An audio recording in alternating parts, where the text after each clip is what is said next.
जनमवले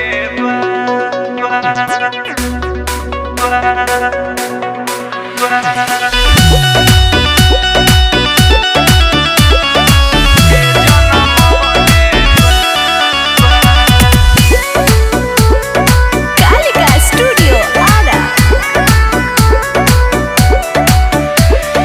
कभी नहीं आवे देह संकट के घड़िया तन जे बनवले बा। अरे कभी नहीं आवे देह संकट के घड़िया तन जे बनवले बा। हर दुनिया के हर खुशी दी है माई हमारा के जे जनमवले बा।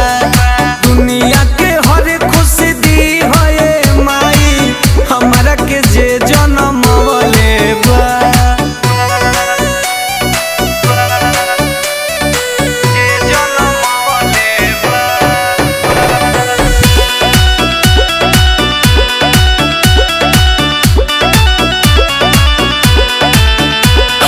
जेकरा से हमार नमवा बाटे हो सेवा करिले है कमवा बाटे हो।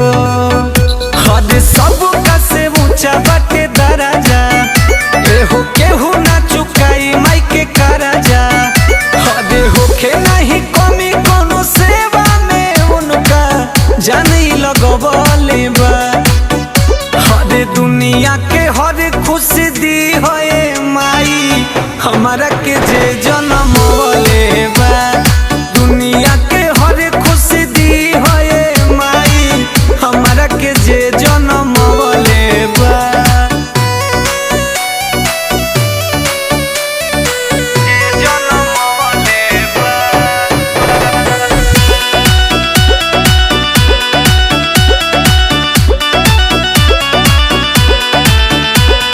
माई हमारा लजान होई हो हर सबका से बड़ा भगवान होई हो।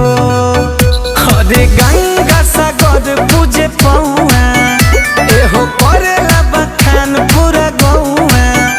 हर राकेश रोशन माई के देखी के ममता गीतिया गवले बा।